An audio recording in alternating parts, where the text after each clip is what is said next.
Hello guys, welcome to another session.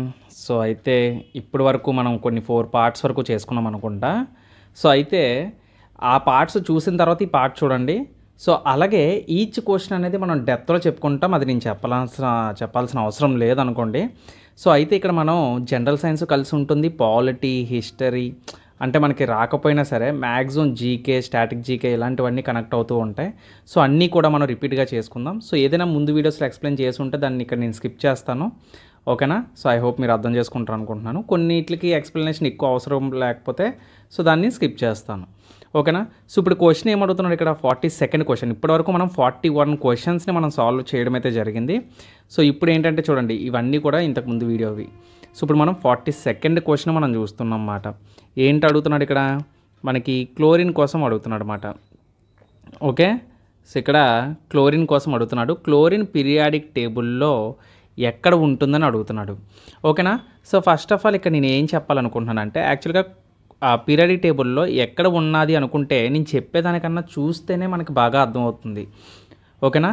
So ఎందుకంటే మనం periodic table అనేది కళ్ళతో చూసామనుకోండి, సో దాన్ని బట్టి మనం కొంచెం ఇన్ఫర్మేషన్ అనేది తెలుసుకోవచ్చు అన్నమాట. First of all periodic table కోసం ఒకసారి ఇన్ఫర్మేషన్ చూద్దాం, ఓకేనా. సో పీరియాడిక్ టేబుల్ అనేది మనకి ఏం చెప్తుందండి, పీరియాడిక్ టేబుల్ అనేది మనకి ఒక ఎలిమెంట్ యొక్క కెమికల్ క్యారెక్టరిస్టిక్స్ కానీ, దాని యొక్క రియాక్షన్ కానీ, దాని యొక్క అటామిక్ నెంబరు, ఎలక్ట్రానిక్ కాన్ఫిగరేషను, దాని యొక్క కెమికల్ ప్రాపర్టీస్ అనేవి చెప్తుంది.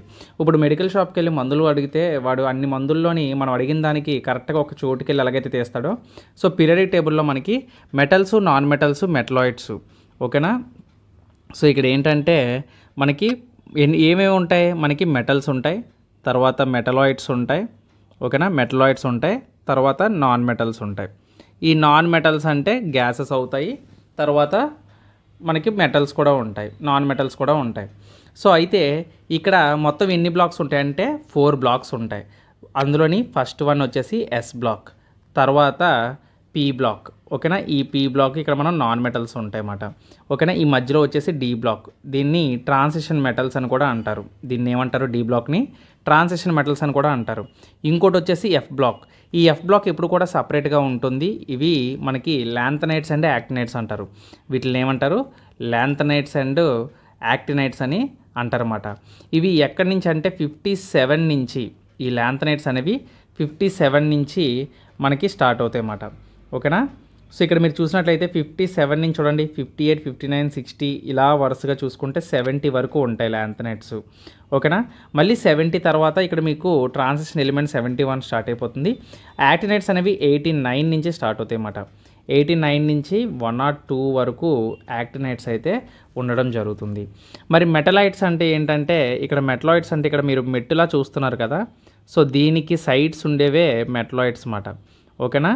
సో అవి అంటే వీటికి మెటల్ నేచర్ ఉంటుంది, నాన్ మెటల్ నేచర్ కూడా ఉంటుందన్నమాట, ఓకేనా.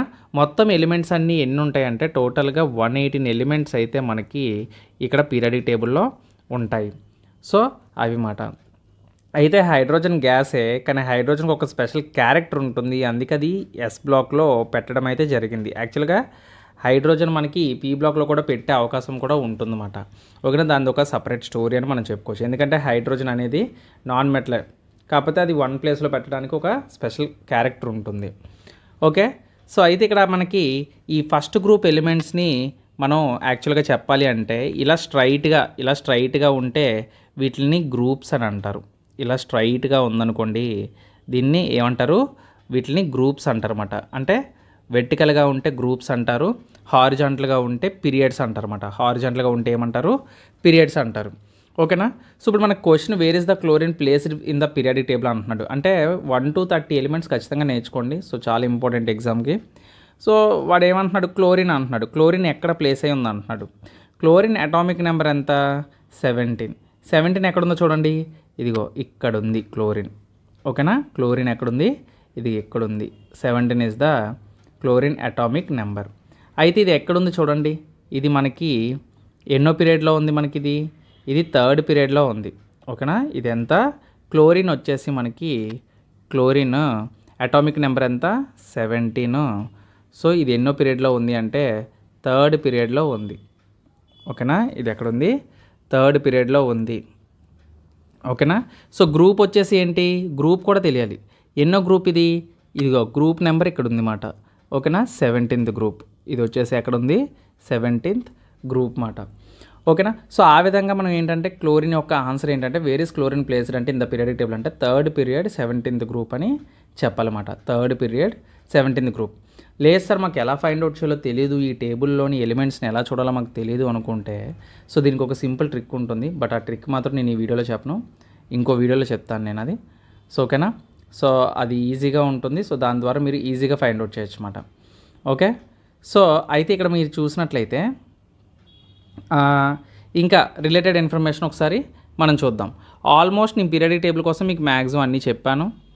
ఓకేనా. సో అలాగే పీరియాడిక్ టేబుల్లో మనకి అటామిక్ రేడియస్ కోసం ionisation energy, electronegativity, electron affinity అనే కొన్ని టర్మ్స్ అయితే మనకి ఉంటాయన్నమాట. అలాగే ఇక్కడ మీరు చూసినట్లయితే ఫస్ట్ గ్రూప్ వచ్చేసరికి వీటిని ఆల్కలీ మెటల్స్ అంటారు. ఈ ఫస్ట్ గ్రూప్ ఎలిమెంట్స్ని ఏమంటారు, వీళ్ళని ఆల్కలీ ఎలిమెంట్స్ అంటారు. Alkali elements. ఓకేనా. వీటిని సెకండ్ గ్రూప్ ఉంది కదా, వీటిని ఆల్కలైన్ ఎర్త్ మెటల్స్ అంటారు. వీటిని ఆల్కలైన్ ఎర్త్ మెటల్స్ అంటారు. ఓకే. సో ఆ విధంగా మాట. సో ఈ విధంగా మనం చూసుకుంటే ఇప్పుడు గ్రూప్ 17 ఉంది అంటే ఇంపార్టెంట్ చెప్తున్నాను. ఇప్పుడు క్లోరిన్ ఉంది, క్లోరిన్ యొక్క గ్రూపు ఎలిమెంట్స్ని ఏమని పిలుస్తారంటే హాలోజెన్స్ అని పిలుస్తారు. ఓకేనా, హాలోజెన్స్ అని పిలుస్తారు. హాలోజెన్స్ అంటే ఏంటి అసలు, హాలో అంటే సీ అని అర్థం, సముద్రం నుంచి వచ్చినవి అని అర్థం. అంటే సముద్రం నుంచి అప్టైనవి. కావాలంటే మీరు చూడండి, క్లోరిన్, ఫ్లోరిన్, బ్రోమైన్, అయోడిన్ ఇవన్నీ కూడా సముద్రం నుంచే, సాల్ట్ మాట. ఓకేనా, సముద్రం నుంచి మనకి ప్రొడ్యూస్ అయినవి ఇవన్నీ కూడా, వీటిని హాలోజెన్స్ అని పిలుస్తారు. అలాగే ఇప్పుడు మీరు గ్రూప్ 18 చూసారనుకోండి, గ్రూప్ 18ని మనం నోబుల్ గ్యాసెస్ అని పిలుస్తాం అన్నమాట. వీటిని ఇనర్ట్ గ్యాసెస్ అని కూడా పిలుస్తారు. ఓకేనా, గ్రూప్ 18ని నోబుల్ గ్యాసెస్ అని పిలుస్తారు, లేదు అంటే ఇనర్ట్ గ్యాసెస్ అని కూడా పిలుస్తారు. ఓకే. సో ఇలా మాట్లాడుకుంటూ పోతే చాలా ఉంటాయి. సో మనకి క్వశ్చన్లు అడిగింది ఏంటి, క్లోరిన్. మనకి క్లోరిన్ కోసం అడిగాడు అంతే కదా. సో క్లోరిన్ గురించి మనం చూసినట్లయితే, క్లోరిన్ యొక్క ఇంపార్టెంట్ మ్యాటర్ మనం చూసినట్లయితే, క్లోరిన్ యొక్క అటామిక్ నెంబర్ 17. ఓకేనా, అటామిక్ నెంబర్ జెడ్ సింబల్. ఓకేనా, దాని యొక్క అటామిక్ మాస్ ఎంత, 35.5 అని మనం చెప్పుకోవచ్చు. క్లోరిన్ యొక్క atomic number, atomic mass 35.5. Most important. Chlorine యొక్క సింబల్ Cl. ఓకేనా, క్లోరిన్ ఏంటి, ఒక హాలోజన్. ఇలా కూడా అడగవచ్చు, హాలోజన్. ఓకేనా. సో ఇది థర్డ్ బ్లాక్. ఇది ఏ బ్లాక్లో ఉంటుందని అడుగుతాడు. ఇది వచ్చేసి పీ బ్లాక్. ఇది వచ్చేసి ఎక్కడుంది, ఏ బ్లాక్లో ఉంది, ఇది వచ్చేసి పీ బ్లాక్. ఓకేనా. క్లోరిన్ యొక్క ఫిజికల్ ప్రాపర్టీస్ ఎలా ఉంటాయి, అంటే ఇది ఒక ఎల్లో గ్యాస్గా ఉంటుందన్నమాట. ఎల్లో గ్రీన్ గ్యాస్గా మనకి ఉంటుందన్నమాట రూమ్ టెంపరేచర్ దగ్గర. ఓకేనా. సో ఇది ఒక స్మెల్, ఇరిటేటింగ్ స్మెల్ అనేది వస్తుందన్నమాట. ఓకేనా. ఇది ఒక డైఅటామిక్ అని చెప్పుకోవచ్చు. ఇది ఒక డైఅటామిక్ మాలిక్యూల్. డైఅటామిక్ మాలిక్యూల్ అంటే క్లోరిన్ మనకి Cl2 కింద దొరుకుతుందన్నమాట అట్మాస్ఫియర్లో. ఓకేనా. సో క్లోరిన్ ఒక నాన్ మెటల్. ఇది ఒక మెటల్ కాదు, ఇది ఒక నాన్ మెటల్ అని మనం చెప్పుకోవచ్చు. ఇది ఒక నాన్ మెటల్. సో ఇంకా ఇలా చెప్పుకుంటూ పోతే చాలా విషయాలు అనేవి మనం మాట్లాడుకుంటూ వెళ్ళొచ్చు. ఓకేనా. And chlorine is a highly reactive non metal అని గుర్తుపెట్టుకోవచ్చు. అండ్ క్లోరిన్ యొక్క వ్యాలెన్సీ ఎంత ఉంటుంది అంటే, క్లోరిన్ యొక్క వ్యాలెన్సీ, వ్యాలెన్సీ అంటే ఏంటి అసలు, ఒక electronic కాన్ఫిగరేషన్లో for example 1s2 2s2 2p6 3s2 17 కదా క్లోరిన్. సో ఇలా పైన లెక్క పెట్టుకుంటూ వెళ్తే మీకు 17 రావాలన్నమాట. 3p5 మాట. సో మొత్తం చూడండి, ఇవి అన్నీ కలిపి ఎంత ఉన్నాయి, ఇవన్నీ కలిపి 6 10 17 సరిపోయింది కదా. లాస్ట్లో ఎన్ని ఉన్నాయి, 7. అంటే ఈ లాస్ట్ ఆర్బిటాల్లో ఎన్ని ఉంటాయో దీన్నే మనం వ్యాలెన్సీ అంటమాట. క్లోరిన్ యొక్క వ్యాలెన్సీ ఎంత అని అడిగితే మీరు 7 వ్యాలెన్సీ ఎలక్ట్రాన్స్ ఉంటాయని చెప్పాలి. సో అయితే ఇది మరి ఆక్టెట్లోకి వెళ్ళాలంటే దీనికి ఎన్ని వ్యాలెన్సీలు ఉండాలి, దీనికి ఇంకా ఒక ఎలక్ట్రాన్ కావాలన్నమాట. ఈ ఒక్క ఎలక్ట్రాన్ ఎవరిస్తారబ్బా అని అడుగుతూ ఉంటుంది. సో అప్పుడే ఒక క్లోరిన్ వచ్చి ఒక సోడియము ఒక ఎలక్ట్రాన్ని ఇచ్చేయడానికి చూస్తుంది. ఆ టైంలో ఆ సోడియము ఈ క్లోరిన్ వీళ్ళిద్దరూ కలిసి బెస్ట్ బాండ్ పేర్ అవుతారన్నమాట. నేను మొన్న ఇన్స్టాగ్రామ్లోని కామెడీగా ఒక అబ్బాయి ఒక అమ్మాయికి ప్రపోజ్ చేస్తున్నట్లు రింగ్ ఇచ్చినట్లు ఆ రింగ్ దగ్గర ఒక ఎలక్ట్రాను, అమ్మాయి ఉంచో క్లోరిన్, అబ్బాయి ఉంచో మెటల్ సోడియం కింద పెట్టనమాట.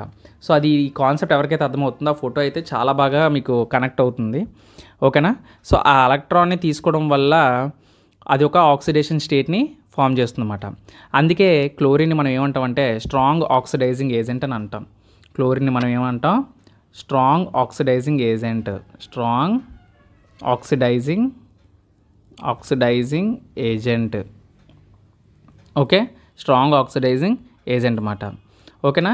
సో ఇది మనకి ఫర్ ఎగ్జాంపుల్ క్లోరిన్ యొక్క ఎగ్జాంపుల్ ఏమని చెప్పాను? క్లోరిన్ సోడియంతో కలిసి మనకి ఏం ప్రొడ్యూస్ చేస్తుంది? సాల్ట్ని ప్రొడ్యూస్ చేస్తుంది, NaCl అని ఫామ్ చేస్తుంది. ఓకేనా. సో ఇది ఎందులో యూజ్ చేస్తారు క్లోరిన్ అనేది? క్లోరిన్ అనే యొక్క యూజ్ మనం చూసినట్లయితే మనకి వాటర్ ట్రీట్మెంట్లో యూజ్ చేస్తారు. ఓకేనా. ఇది ఎక్కడ యూజ్ చేస్తారు? వాటర్ ట్రీట్మెంట్లో యూజ్ చేస్తారు. ఈవెన్ వాటర్ ట్రీట్మెంట్ అని మనం చూసినట్లయితే ఇక్కడ టు కిల్ బ్యాక్టీరియా మాట. యాక్చువల్గా క్లోరిన్ని బ్యాక్టీరియా కిల్ చేయడానికి యూజ్ చేస్తారు. మీరు ఎక్కువగా చూస్తూ ఉంటారు, కుండీల్లో వాటిల్లో క్లోరినే వేస్తారు డిస్ఇన్ఫెక్షన్ రాకుండా. ఓకేనా. అలాగే ఇది పీవీసీ ప్రొడక్షన్లో కూడా యూజ్ చేస్తారు. ఈవెన్ పీవీసీ ప్రొడక్షన్లో కూడా యూజ్ చేస్తారు. పీవీసీ అంటే ఇక్కడ పాలీవినైల్ క్లోరైడ్ అంటే ఒక ప్లాస్టిక్ మాట. ఓకేనా. పీవీసీ ప్రొడక్షన్ అంటారు. అలాగే ఇది మనకి బ్లీచింగ్ పౌడర్లో కూడా యూజ్ చేస్తారు. ఈవెన్ బ్లీచింగ్ పౌడర్లో కూడా యూజ్ చేస్తారు అన్నమాట. ఓకేనా. సో బ్లీచింగ్ పౌడర్ అంటే ఇక్కడ మీకు బ్లీచ్ అంటే సోడియం అన్నమాట. ఇది కూడా మనకి సోడియం హైపోక్లోరైట్ అంటారు. దీన్ని ఏమంటారు చూసారు? ఇందులో కూడా క్లోరిన్ ఉంది. సోడియం హైపోక్లోరైట్ అంటారు. అంటే బ్లీచింగ్ పౌడర్ని మ్యానుఫ్యాక్చరింగ్లో మనకి క్లోరిన్ యూజ్ చేస్తారన్నమాట. ఓకేనా. ఈవెన్ తర్వాత మనకి హైడ్రోక్లోరిక్ యాసిడ్ని తయారు చేసినప్పుడు కూడా క్లోరిన్ అనేది యూజ్ అవుతుంది. బికాజ్ HCl నార్మల్గా HCl 2 టైప్స్ ఉంటాయి. స్టమక్లో కూడా మనం HCl అంటాం, అది వేరు, బయట చెప్తుంది వేరు. ఓకేనా. సో ఆ విధంగా కూడా మనం తెలుసుకోవాలన్నమాట. అలాగే మనం క్లోరిన్ అనేది మన బాడీలో కూడా చాలా విధాలుగా ఉపయోగపడుతుంది. ఫర్ ఎగ్జాంపుల్ మన యొక్క బాడీ యొక్క కండిషన్, ఎలక్ట్రోలైటిక్ కండిషన్ని బ్యాలెన్సింగ్ చేయడానికి. ఓకేనా. సో అది క్లోరిన్ యొక్క ఐసోటోప్స్ ఇవన్నీ అవసరం లేదు, బట్ మనం మాట్లాడుకుంటూ వెళ్తుంటే ఇంకా క్లోరిన్ కోసం చాలా ఉంటాయి.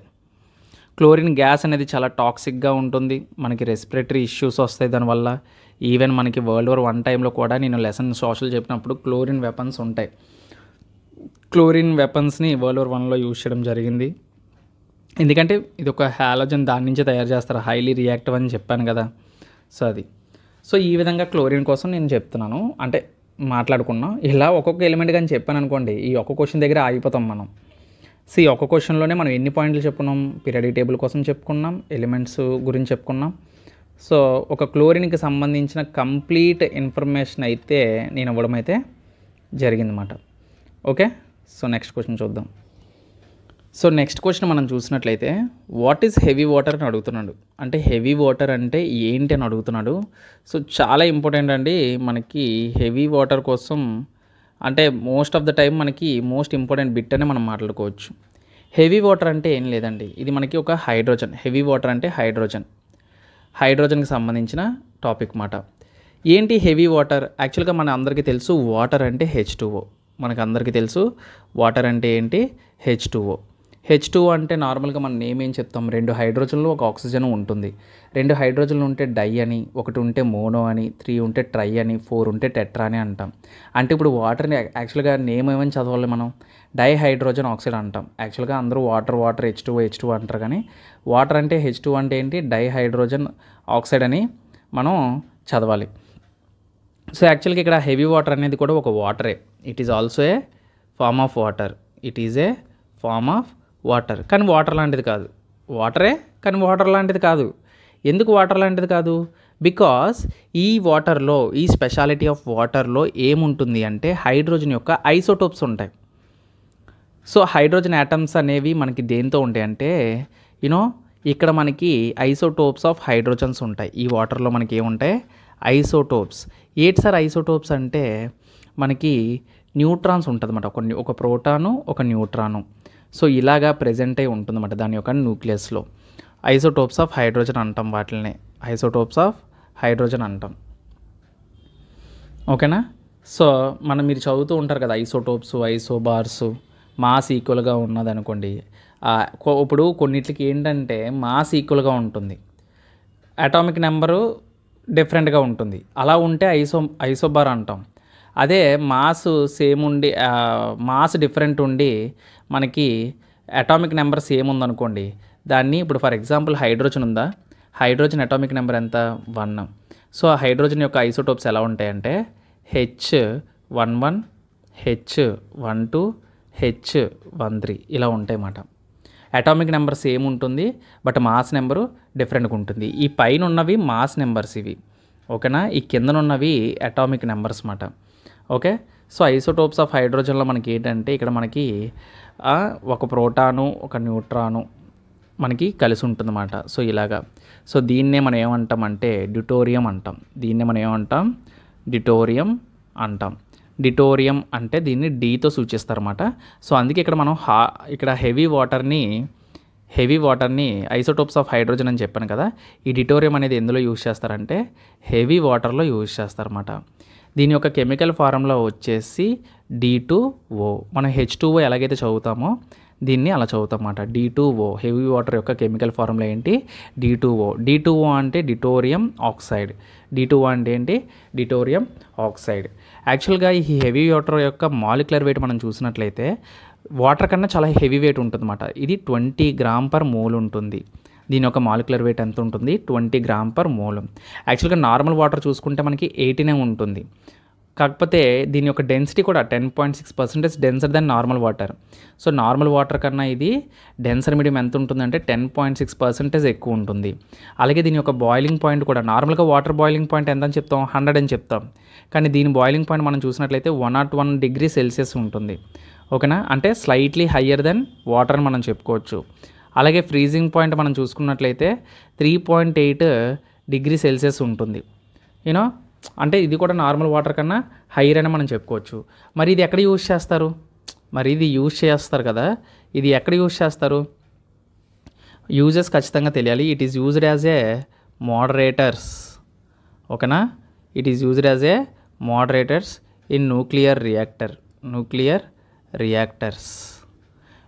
రియాక్టర్స్లో మోడరేటర్స్గా మనకి దీన్ని అయితే యూజ్ చేస్తారు. అలాగే ఎలక్ట్రాలసిస్ ప్రాసెస్ని కూడా దీని ద్వారా చేస్తారు. ఎక్కువగా మీరు ఈ మోడరేటర్స్ కోసమే వింటూ ఉంటారన్నమాట, ఓకేనా. ఇవి న్యూక్లియర్ రియాక్టర్స్లో మనకి యూజ్ చేస్తారు. అలాగే ఐసోటోప్స్ ల్యాబ్స్లో కూడా యూజ్ చేస్తారు, బట్ మనకి ఎక్కువగా మోడరేటర్స్. అలాగే ఎందుకు మోడరేటర్లో యూజ్ చేస్తారంటే న్యూట్రాన్స్ యొక్క రియాక్టర్లో ఉండే న్యూట్రాన్స్ని స్లో డౌన్ చేయడానికి ఈ యొక్క డ్యూటోరియం అనేది యూజ్ చేస్తారన్నమాట, ఓకేనా. ఈ న్యూక్లియర్ ఫిషన్ రియాక్షన్స్ ఉంటాయి కదా, ఈ న్యూక్లియర్ ఫిషన్ రియాక్షన్స్లో ఎక్కువగా యూజ్ అవుతుందన్నమాట. అంటే మనకి ఎప్పుడైతే న్యూక్లియర్ ఫిషన్ రియాక్షన్స్ ఉంటాయో ఈ న్యూక్లియర్ ఫిషన్ రియాక్షన్స్లో మనకి యూజ్ చేస్తారన్నమాట, ఓకే. సో అది ఈ విధంగా చెప్పచ్చు, ఓకే. సో నెక్స్ట్ క్వశ్చన్ మనం ఇక్కడ చూసినట్లయితే, సో ఇక్కడ క్వశ్చన్ ఏమంటున్నాడు, 44th question, where is the head quarters of UN అంటున్నాడు. అంటే UN యొక్క ప్రధాన కార్యాలయం. UN అంటే ఏంటి, యునైటెడ్ నేషన్, ఓకేనా, ఆర్గనైజేషన్. దీన్ని తెలుగులో ఐక్యరాజ్య సమితి అంటారు. ఇది UN అనేది ఎక్కడ లొకేట్ అయి ఉంది అంటున్నాడు. ఇది ఆల్రెడీ నేను ఇంతకుముందు ప్రీవియస్ వీడియోలో చెప్పాను, బట్ మళ్ళీ ఒకసారి డైరెక్ట్గా చిన్న బిట్స్లో చెప్పేస్తాను, ఓకేనా. UN అంటే యునైటెడ్ నేషన్, ఓకేనా. ఇది ఒక ఇంటర్నేషనల్ ఆర్గనైజేషన్. ఎప్పుడు ఫౌండ్ అయింది అంటే మనకి 24th October, ఓకేనా. ఇది ఎప్పుడు ఫౌండ్ అయింది, 24th. ఈ డేట్ చాలా ఇంపార్టెంట్. 24th October 1945 దీన్ని ఫౌండ్ చేయడం అయితే జరిగింది. ఎందుకు అంటే యాక్చువల్గా టు కీప్ ద పీస్ మాట. అంటే ప్రపంచ దేశాల మధ్య ఐక్యత ఉండాలి, అలాగే మన ప్రశాంతత నెలకొల్పాలి, పీస్ ఉండాలని చెప్పేసి ఈ UNOని అయితే తీసుకురావడం జరిగింది. సో ఇది దేనికంటే World War I తర్వాత లీగ్ ఆఫ్ నేషన్స్ అని ఒకటి పెట్టారండి. సో ఈ లీగ్ ఆఫ్ నేషన్స్ అనేది ఏమైంది అంటే ఫెయిల్ అయిపోయింది అన్నమాట. ఈ లీగ్ ఆఫ్ నేషన్స్ ఏమైంది, ఫెయిల్ అయిపోయింది. సో ఇది ఫెయిల్ అయిపోయిన తర్వాత దీన్ని రీప్లేస్ చేస్తూ ఈ UNO అనేది తీసుకొచ్చారన్నమాట. సో ఇది సక్సెస్ఫుల్గా మనకి World War II తర్వాత మనకి పెట్టడం అయితే జరిగింది. So after World War II మనకి ఏం పెట్టారంటే UN పెట్టారు. ఈ UNలోనే మనకి చాలా బాడీస్ ఉంటాయి, లైక్ ఐసీజే అవ్వచ్చు, ఇంటర్నేషనల్ కోర్ట్ ఆఫ్ జస్టిస్ అవ్వచ్చు. సో ఇవన్నీ కూడా మనకి యుఎన్లోనే ఉంటాయి. సో ఆ టైంలో మనకి ఏంటంటే June 26, 1945న శాన్ ఫ్రాన్సిస్కోలో ఒక 51 కంట్రీస్ ఈ చార్టర్ పైన సైన్ చేయడం అయితే జరిగిందన్నమాట. ఓకేనా. సో ఏంటంటే ఇద్దరు కంట్రీలు కొట్టేసుకుంటే వీళ్ళు వెళ్ళి అక్కడ కొంచెం సెటిల్మెంట్ చేస్తారన్నమాట. సో ఐక్యరాజ్య సమితి లాగా వీళ్ళు వెళ్ళి సెటిల్మెంట్ చేస్తారు. సో అది యుఎన్కి సంబంధించిన కొన్ని ఇంపార్టెంట్ పాయింట్స్. సో ఇందులోని ఇంపార్టెంట్ బాడీ వచ్చేసి ఏం చెప్పాను నేను, ఐసీజే అని చెప్పాను. ఐసీజే అంటే ఏంటి, ఇంటర్నేషనల్ కోర్ట్ ఆఫ్ జస్టిస్ మాట. ఓకేనా. ఇది కూడా ఒక ఆర్గన్ అని చెప్పుకోవచ్చు. యుఎన్లో చాలా ఆర్గన్స్ ఉంటాయి. ఓకేనా. ఇది ఎక్కడ లొకేట్ అయి ఉంది అంటే ది హ్యాగ్యూ అంటారు, ది హ్యాగ్యూ. ఓకేనా, హ్యాగ్యూ. సో హ్యాగ్యూ ఎక్కడ ఉంది అంటే నెదర్లాండ్స్లో ఉంది. ఇది ఎక్కడ ఉంది, నెదర్లాండ్స్. ఆల్రెడీ ఈ బిట్ నేను చెప్పాను. ఓకేనా. సో అది మాట. అలాగే యుఎన్ యొక్క ప్రెజెంట్ సెక్రటరీ కింద ఎవరు ఉన్నారు అంటే మనకి యాంటోనియో గుటెరస్ ఉన్నారు. ఎవరు, యాంటోనియో గుటెరస్. ఓకేనా, యాంటోనియో గుటెరస్. సో ఈయన present secretary general, administrative arm కింద, హెడ్ కింద సెక్రటరీ జనరల్ కింద ఎవరున్నారంటే యాంటోనియో గుటెరస్ అని మనం చెప్పాలి. ఓకేనా. సో వీళ్ళ యొక్క వర్కింగ్ అది నేను చెప్పాను కదండి, సేమ్ మెయిన్ వచ్చేసి అదొకటే కాదు, ఇంకా చాలా ఉంటాయి. ప్రెజెంట్ ఇప్పుడుకైతే అప్పట్లో 51 కంట్రీస్ అని చెప్పాను, కానీ ఇప్పుడు ప్రెజెంట్ అయితే సుమారుగా ఒక 193 కంట్రీస్ అయితే కలవడం అయితే జరిగింది. 193 కంట్రీస్ మెంబర్స్ అవ్వడం అయితే జరిగింది అన్నమాట. ఓకేనా, మెంబర్స్ అయితే అయ్యారు. ఓకేనా. Recently with south sudden also. ఓకేనా, 2011లో కలిసారు. అయితే ఇక్కడ 2 నాన్ మెంబర్ అబ్జర్వర్ స్టేట్స్ కూడా ఉంటాయి. అంటే కొంతమంది అంటే మెంబర్ కాదు కానీ అబ్జర్వర్ కింద ఉంటారన్నమాట. సో వాళ్ళల్లో ప్యాలెస్తీన్ ఒకరు, ఓకేనా, వాటికన్ సిటీ ఒకరు. వీళ్ళు ఏంటంటే అబ్జర్వర్ల కింద ఉంటారన్నమాట. సో ఇది చిన్న ఇంపార్టెంట్ ఇన్ఫర్మేషన్. సో ఇక్కడ క్వశ్చన్ ఏం అడుగుతున్నాడంటే మనకి నోబెల్ ప్రైజ్ విన్నర్స్ అని అడుగుతున్నాడండి. చాలా ఇంపార్టెంట్. మనకి ఎన్టీపీసీలో ఏంటంటే నోబెల్ ప్రైజ్ కోసం ఖచ్చితంగా అడిగే అవకాశం అయితే ఉంది. Who received the Nobel prize in economics అని అడుగుతున్నాడు. సో యాక్చువల్గా నోబెల్ ప్రైజ్ అంటే ఏంటి, సో నోబెల్ ప్రైజ్ అనేది మనకి ప్రతి ఇయర్ కూడా ఫిజిక్స్లోని, మెడిసిన్లోని, ఎకనామిక్స్లోని, తర్వాత కెమిస్ట్రీలోని, ఓకేనా, లిటరేచర్లోని, పీస్లోని, ఎకనామిక్స్లోని, ఇలాగా మనకి నోబెల్ ప్రైజ్ అనేది ఈ ఫీల్డ్స్లో ఇస్తారన్నమాట. మనకేంటి, మళ్ళీ చెప్తున్నాను, physics, chemistry, medicine, literature, peace, ఎకనామిక్స్లో మనకి నోబెల్ ప్రైజ్ అనేది ఇవ్వడం జరుగుతుంది. అయితే మనము ఇక్కడ ఏం చేస్తామంటే ఇక్కడ ఈ 2020 గురించి మనం మాట్లాడొద్దు, ఎందుకంటే అప్పుడు ఎగ్జామ్ అయింది కాబట్టి అది రీసెంట్ కరెంట్ అఫైర్, అది అడిగాడు. సో మనం ఫోకస్ చేయాల్సింది ఏంటి, ఇక్కడ మనం ఫోకస్ చేయాల్సింది 2024లో మనకి నోబెల్ ప్రైజ్ అనేది ఎకనామిక్స్లో ఎవరికి వచ్చింది అనేది మాట్లాడుకోవాలి, అంతే కదా. సో 2024లో మనకి ఎకనామిక్స్ ఎవరికి వచ్చింది అంటే ఇక్కడ నేమ్స్ రాస్తాను, ఈజీగా గుర్తుపెట్టుకోండి. ఓకేనా, డారోన్. ఓకేనా, డారోన్. సో అతని పేరు వచ్చేసి, ఒక్క నిమిషం సైజ్ ఇంక్రీజ్ చేద్దాం. ఓకేనా, డారోన్. ఓకేనా, డారోన్. ఓకేనా, డారోన్ అని గుర్తుపెట్టుకోండి. డారోన్ తర్వాత ఇంకొకరు వచ్చేసి సైమన్. నేను ఎందుకు షార్ట్ నేమ్స్ రాస్తున్నానంటే మొత్తం పేర్లు గుర్తుపెట్టుకోవడం అనేది వేస్ట్ నన్ను అడిగితే. ఓకేనా, సైమన్ జాన్సన్. ఓకేనా. సో ఇప్పుడు జాన్సన్ సబ్బు ఉంటుంది కదా, స్నానం చేస్తారు, ఆ జాన్సన్ సబ్బుని గుర్తుపెట్టుకోండి. లేదంటే సైమన్ అనే కమిషన్, మనకి ఇండియన్ మోడర్న్ హిస్టరీ ఎవరైతే చదివిన వాళ్ళు ఉంటారో సైమన్ కమిషన్, ఆ సైమన్కి వచ్చిందని గుర్తుపెట్టుకోండి. లేదంటే జాన్సన్ సబ్బు ఉంటుంది కదా, ఓకేనా, జాన్సన్ సబ్బు ఉంటుంది కదా, ఈ చిన్నపిల్లలు రాసుకుంటారు కదా, ఆ సబ్బు ఉన్నవాడికి వచ్చింది అనుకోండి. అలాగే డారన్ అంటే డ్రాగన్ అని గుర్తుపెట్టుకోండి. డారోన్ అంటే డ్రాగన్ అని గుర్తుపెట్టుకోండి. ఓకేనా.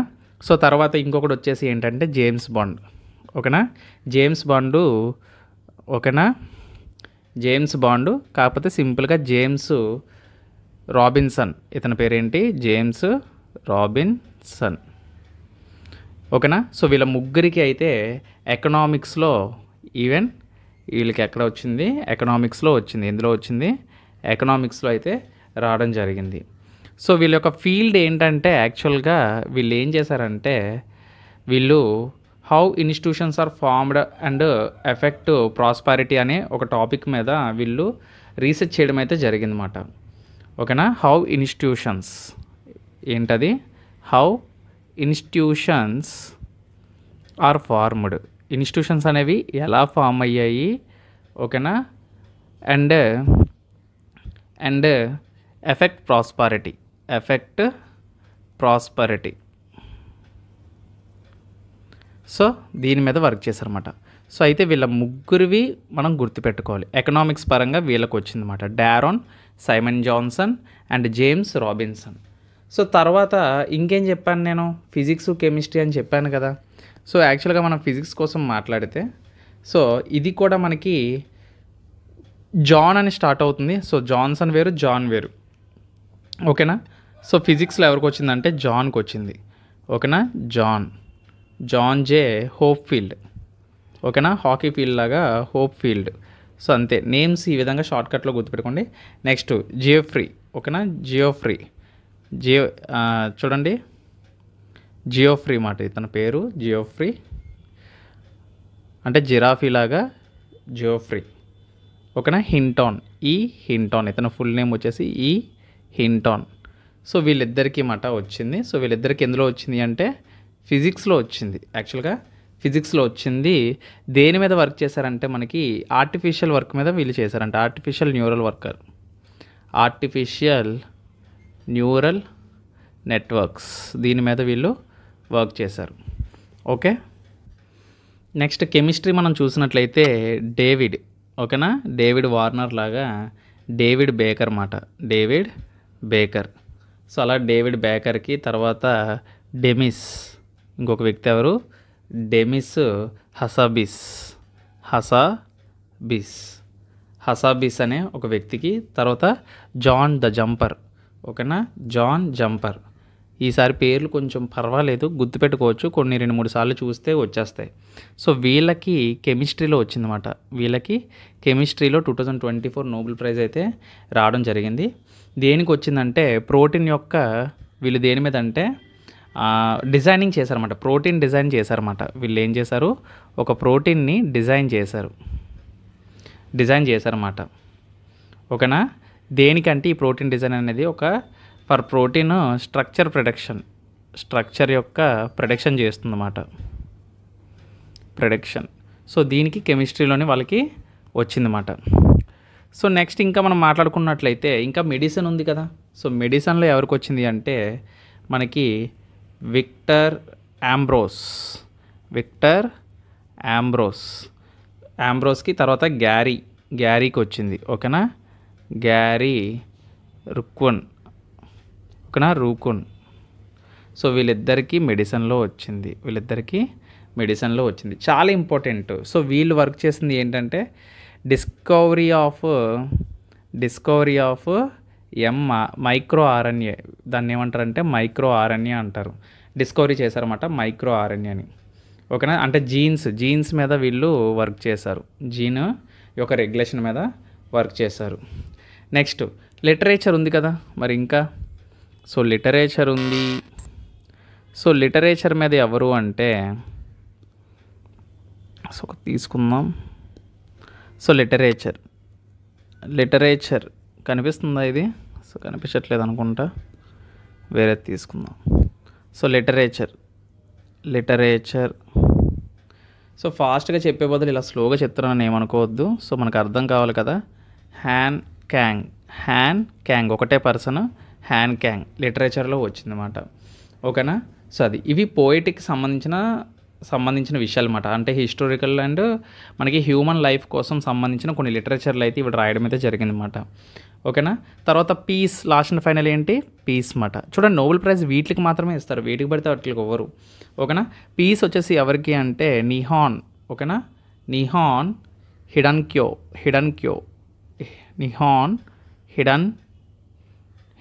Quo, okay. సో ఇతనికి పీస్కి వచ్చిందన్నమాట, ఓకేనా. ఇతను ఒక world free of nuclear weapons అనేవి డిమాన్స్ట్రేటింగ్ చేశారు ఒక న్యూక్లియర్ వెపన్స్ మీద. అంటే వాటిని యూజ్ చేయకుండా ఉండాలని చెప్పేసి, ఓకేనా. సో ఇది పీస్కి సంబంధించిన అవార్డు అన్నమాట. చూసారా, అంటే ప్రజెంట్ 2024లో మనకి important economics, physics, chemistry, medicine and literature and peace మీద మనకి జరిగిన ఇంపార్టెంట్ నోబెల్ ప్రైజెస్ మాట ఇవన్నీ కూడా. సో ఏదో ఒక షిఫ్ట్లో ఖచ్చితంగా నోబెల్ ప్రైజ్ మీద ఒక బిట్ అనేది మనం ఎక్స్పెక్ట్ చేయొచ్చు. అండ్ ఇక్కడ మనం నోబెల్ ప్రైజ్ కోసం మనం మాట్లాడుకుంటే, సో నోబెల్ ప్రైజ్ అనేది మనకి ఫస్ట్ నోబెల్ ప్రైజ్ అనేది ఎప్పుడు వచ్చింది అంటే మనకి అంటే ఇంపార్టెంట్ కాదు, బట్ చెప్తున్నాను. ఫస్ట్ నోబెల్ ప్రైజ్ అనేది 1901 అనే దాంట్లో మనకి ఫస్ట్ అవార్డు, నోబెల్ ప్రైజ్ అనేది అవార్డు ఎప్పుడు చేశారు అంటే 1901లో. అండ్ అసలు నోబెల్ ప్రైజ్ ఇవ్వలేని ఇయర్ అంటూ ఏదైనా ఉంది అంటే అది ఖచ్చితంగా 1914 అవుతుంది. ఎందుకంటే వరల్డ్ వార్ 1 స్టార్ట్ అయింది 1914 to 1918. అలాగే వరల్డ్ వార్ 2 టైంలో కూడా నోబెల్ ప్రైజ్ అనేది ఇవ్వలేదు 1939 to 1945 వరకు. సో కాబట్టి ఆ ఇయర్స్లో నోబెల్ ప్రైజెస్ అనేవి మనకి ఇవ్వలేదు అన్నమాట. ఓకేనా, అవి యాక్చువల్గా అవార్డ్ చేయలేదు ఎవరికి కూడా. ఓకేనా, సో ఇవి కొన్ని ఇంపార్టెంట్ విషయాలు, ఇంకా చాలా ఉంటాయి. బట్ ప్రజెంట్కి అయితే ఈ క్వశ్చన్కి తగ్గట్టు మనకి ఎవరికి వచ్చిందని లేటెస్ట్ కరెంట్ అఫైర్ అడిగారు కాబట్టి లేటెస్ట్ కరెంట్ అఫైర్కి తగ్గట్టు ఈ మ్యాటర్ సరిపోతుంది. సో ఇక్కడ మనం నెక్స్ట్ క్వశ్చన్ చూసినట్లయితే ఇక్కడ ఏమంటున్నాడు, what is the study of the universe is called అంటున్నాడు. Study of the universe is called అంటే విశ్వాన్ని అధ్యయనం చేసే శాస్త్రాన్ని ఏమని పిలుస్తారు? విశ్వాన్ని అధ్యయనం చేసే శాస్త్రాన్ని ఏమని పిలుస్తారని అడుగుతున్నాడు. సో దీని ఆన్సర్ వచ్చేసి ఏమంటారండి, కాస్మాలజీ. దీన్ని ఏమంటారు? Cosmology. Cosmology it is the branch of astronomy deals with the origin and evolution structure and about the fate of the universe మాట.